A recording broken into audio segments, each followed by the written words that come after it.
Bonjour à tous, c'est un plaisir de vous retrouver en vidéo après un petit temps d'absence, un petit temps d'inactivité. Alors je reviens pour vous présenter mes dernières lectures, les lectures que j'ai effectuées au mois d'août. Alors je vais commencer par Le Dernier Royaume, c'est de la fantaisie qui sera publiée chez Michel Lafon.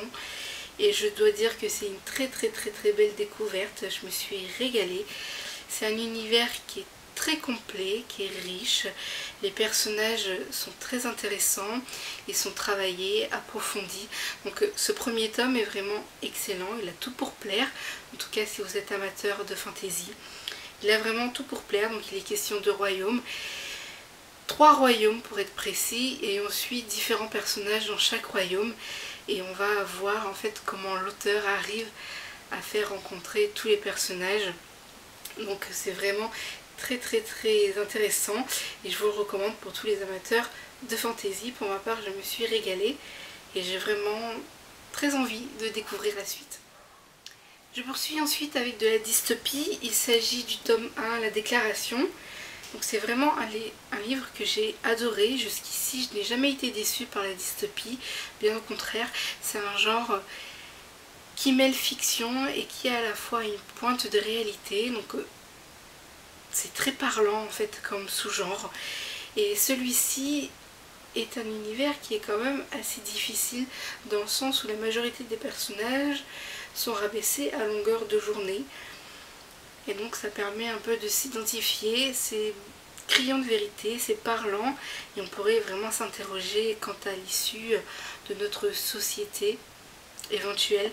Donc c'est vrai que c'est une lecture qui m'a énormément plu, et je peux comprendre que cette saga a beaucoup de fans sur la blogosphère, puisque elle est excellente. Ce premier tome est vraiment très bon, il pose les bases de l'univers. Et voilà, à l'issue, je n'ai aucun manque et je me réjouis de découvrir les 2 prochains volets très prochainement. Je pense que je les enchaînerai les uns à la suite des autres. Ça sera à voir en fonction de mon rythme de lecture. Et voilà. Mais en tout cas, je recommande cette saga si vous ne l'avez pas découverte. Ensuite, je poursuis avec un petit livre jeunesse. Il s'agit de Lina et la forêt des sortilèges, le tome 1. C'est un livre qui ne m'avait pas tapé dans l'œil comme ça de prime abord, mais au final je suis bien contente de l'avoir lu, puisque c'est un roman jeunesse, il se lit très vite, très rapidement, et c'est très sympa. Voilà, ça passe le temps, c'est très sympa. Pour un livre jeunesse, j'ai passé un agréable moment, et je serai curieuse éventuellement de découvrir la suite. Ensuite, je passe avec une saga fantastique. Il s'agit du tome 2 de Terra Wilder, donc ici Capitaine Terra Wilder. Le tome 1 était vraiment très sympathique, j'avais adoré. Ce qui m'avait beaucoup plu dans ce tome 1, c'était l'écriture de Anne Robillard, que je trouve très douce. Elle a quelque chose de très doux dans sa manière d'écrire, dans sa manière de raconter son histoire en fait. Et du coup, j'ai retrouvé toutes les qualités que j'ai aimé dans le tome 1, je les ai retrouvés dans le tome 2. Donc c'est une très belle conclusion, puisque c'est un diptyque. Et voilà, tout simplement. Donc j'aime vraiment la plume de Anne Robillard. Et puis je suis assez curieuse quand même de découvrir ces autres sagas que je connais pas, comme Ange, donc la saga ANGE, qui me tente beaucoup, que je n'ai pas encore eu l'occasion de découvrir. Et puis à voir à l'occasion également. Il me tarde également de poursuivre la saga Les Ailes d'Alexandre, que j'affectionne énormément pour les mêmes raisons, les mêmes qualités. Donc très bonne lecture, très bonne conclusion. Alors ensuite je reste toujours dans le fantastique, mais je passe à un univers qui change.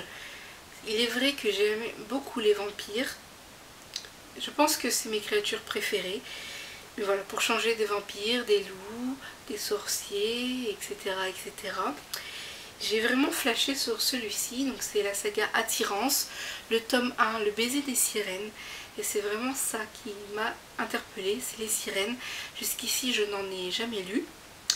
Et c'est un thème qui me plaisait beaucoup en apparence et je suis contente de l'avoir découvert. Donc si vous avez suivi un peu les dernières publications, je vous avais posté une vidéo et un billet sur mes tentations du moment. Et ce tome 1 figurait dans mes tentations, donc je me suis laissée tenter.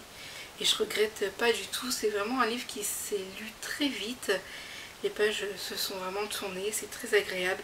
L'univers est agréable et ça donne en fait un nouveau souffle à la littérature jeunesse que j'ai particulièrement apprécié. Donc j'ai vraiment hâte de découvrir la suite, puisqu'en fait ce premier tome, on suit l'aventure au travers des yeux d'un personnage masculin et la suite sera vue au travers des yeux d'un personnage féminin. Donc je trouve ça vraiment sympathique, original et j'ai hâte de savoir ce que ça va donner. Et ensuite, pour terminer dans mes lectures du mois de août, je reviens à la dystopie. Donc il s'agit de la saga Les Fragmentés. Donc cette saga, enfin en tout cas ce premier tome a été publié il y a déjà un petit moment dans la collection MSK.